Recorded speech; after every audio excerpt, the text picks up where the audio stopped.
नमस्कार.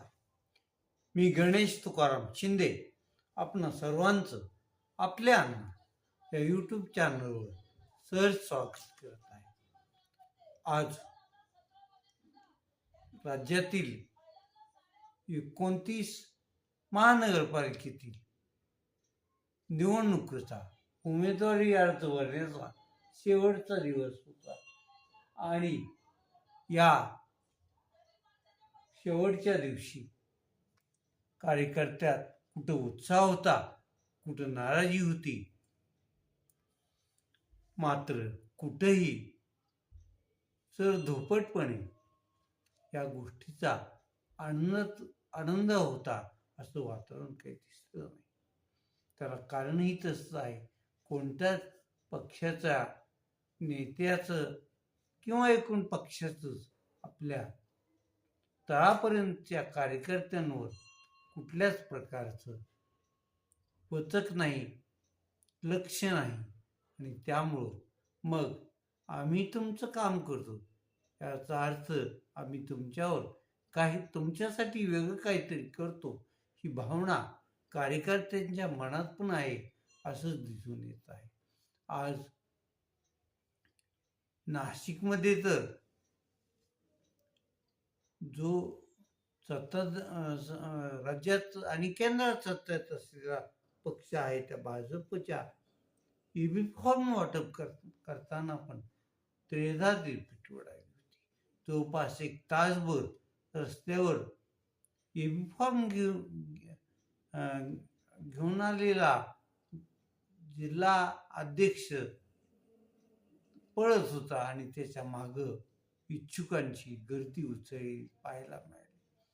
सर्व चित्र पाहिल्यानंतर ज्यांनी खास करून पक्षात लोकांना सामील करून घेतलाय अशा मंत्री गिरीश महाजन यांना पण जागा कमी आणि इच्छुक जास्त, यामुळं असं घडलं असं म्हणण्याची पाळी त्यांच्यावर आली होती. तसाच काहीसा प्रकार सोलापूरमध्ये पण पाहायला मिळाला. सोलापूरमध्ये तर जे भाजपचे 2 ज्येष्ठ आमदार आहेत त्यांच्या घरी कुटुंबात आज दुर्दैवी घटना घडल्या आहेत. त्यामुळं त्यांचे जे समर्थक आहेत, जे त्यांच्या आशेवर आपल्याला उमेदवारी मिळेल म्हणून थांबलेले होते, त्यांच्या पदरी तर घोर निराशेच पडली असणार. कारण भाजपचे मध्य सोलापूरमधील आमदार असलेले विजयकुमार देशमुख यांच्या मातोश्रीचं आज सकाळी निधन झालं आहे. तर दुसरे भाजप आमदार सुभाषबापू देशमुख यांचे सासरे पाटील यांचं बहरी तालुका बार्शी जिल्हा सोलापूर येथे आज दुपारी निधन झाल्याची घटना घडली आहे. दोन्ही आमदार तसे सोलापूर शहर आणि जिल्ह्यावर आपलं वर्चस्व राखून आहेत. त्यांचे मोठे समर्थक जिल्ह्याभर आहेत आणि त्यामुळं त्यांच्या समर्थकांना आपल्याला उमेदवारी मिळते की नाही, आपले नेते काय आपल्यासाठी करतात याकडे लक्ष असणार होतं.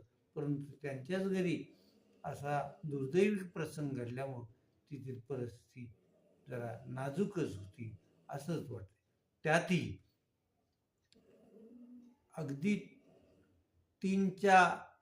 3वरती काटा आल्या महापालिकेच्या त्या निवडणूक विभागात दाखल झालेले अक्कलकोटच्या आमदार कल्याण शेट्टी, भाजपच्या शहराध्यक्षा श्रीमती तडवळकर यांना निवडणूक विभागाच्या कार्यालयात प्रवेशच करू द्यायचा नाही असाच निश्चय काँग्रेसचे चेतन नरोटे, शिवसेना एकनाथ शिंदे गटाचे अमोल शिंदे यांनी घेतला होता. मात्र त्यातून मग कसा मार्ग निघाला आणि कल्याण शेट्टी आणि तडवळकर या आपल्या पक्षाच्या उमेदवारांची एबी फॉर्म कशा निवडणूक अधिकाऱ्यापर्यंत पोहोचू शकल्या की नाही हे काही कळायला मार्ग नाही.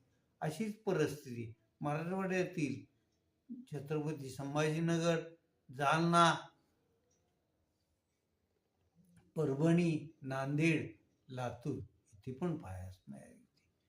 विदर्भात पण यापेक्षा दुसरं काही चित्र असं नव्हतं. मग हे असं का घडलं? हे असं का घडतं? याला एकमेव कारण आहे ते म्हणजे पक्ष वाढविण्यासाठी कोणत्याही पक्षातून कुठल्याही पदावर असलेला कुठलाही माणूस आपल्या पक्षात आयात करण्याचं धोरण जे आजकाल काही प्रमुख पक्षांनी अवलंबिलं आहे, त्यामुळे हे घडत आहे. त्यामुळं त्यांच्या पक्षाचे जे मूळ निष्ठावंत आहेत ते पण नाराज होतात आणि ते पण गुरुगुरु करू लागतात आणि मग त्यामुळं पक्षाची शिस्त बिघडली जाते आणि त्याचं काय दृश्य रूप पाहायला मिळतं ते आज बहुतांश सगळ्या महापालिका निवडणूक कार्यालयाच्या आसपास आपल्याला पाहायला मिळालेलं आहे. असं होऊ नये यासाठी सर्वच पक्षांनी काळजी घेतली पाहिजे. पक्षप्रमुखांनी पण आपण कसं वागावं आणि कसं वागू नये याचं धोरण ठरलं पाहिजे. तरच चित्र जरा वेगळं दिसेल असं दिसतं.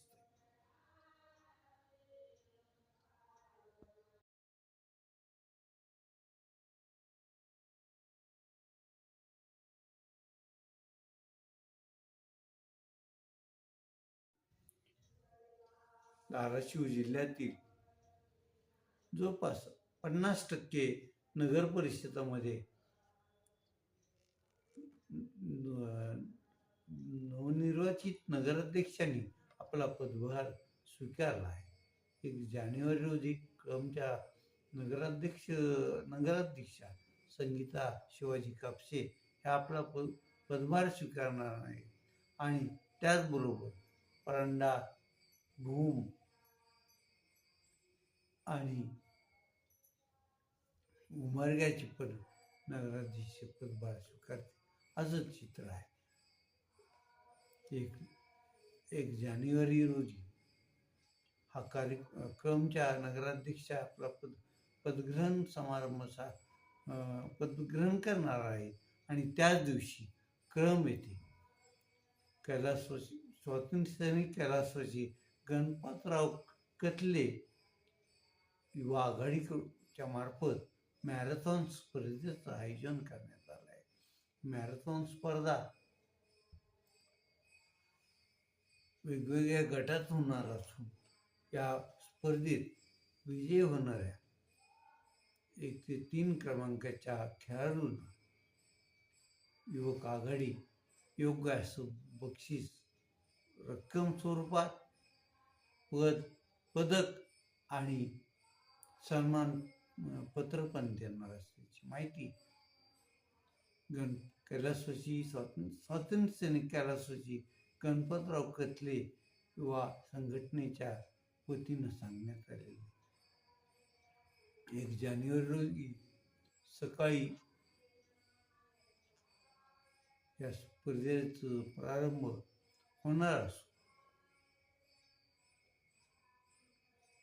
स्पर्धेचा समारोप झाल्यानंतर लागलीच काही वेळा या स्पर्धेचा बक्षीस वितरण समारंभ पण पार पडणार असल्याची माहिती या स्पर्धा आयोजकांनी दिला आहे.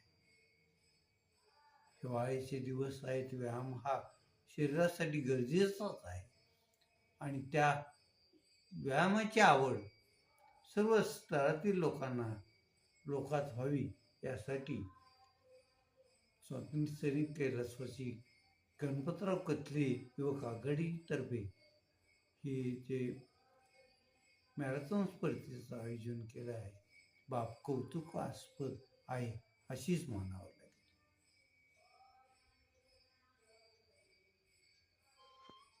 एकंदरीत या 5 ते 6 वर्षात सर्वांनी आशेनं पाहावं असा असलेल्या महाराष्ट्रातील राजकीय परिस्थिती कोणत्या स्तराला जाऊन पोचली आहे ह्याचं आकलनच आता होऊन असं झालं आहे. याला कारण जशी परिस्थिती आहे तसंच आपल्या वागण्यातून राजकारण्यांनी पण दाखवून दिलेलं आहे आणि त्यामुळंच मग असं चित्र की जे मनाला सुखदायक वाटत नाही, परंतु चित्र असंच निर्माण झालं आहे असं आपल्याला दिसून येत आहे. हे चित्र बदलायचं असेल तर त्यासाठी कोणता राजकीय पुढारी किंवा पक्ष हे काम करणार नाही. त्यासाठी आपणालाही आपल्या मनातूनही काम करावं लागेल. आपण कोणाचं नेतृत्व मानायचं, कोणाला नेतृत्वाची संधी द्यायची हे आपण ठरवलं पाहिजे. आणि ते ठरवण्याची आता हीच वेळ आली आहे. वेळ नक्की आणि ती लवकरच असं सर्वांनी करावं हीच माफक आमची अपेक्षा आहे. आपण आज इथंच थांबूया. तुम्ही आपल्या यूट्यूब चॅनल सबस्क्राईब करा, लाईक करा आणि कमेंट्स पण. धन्यवाद.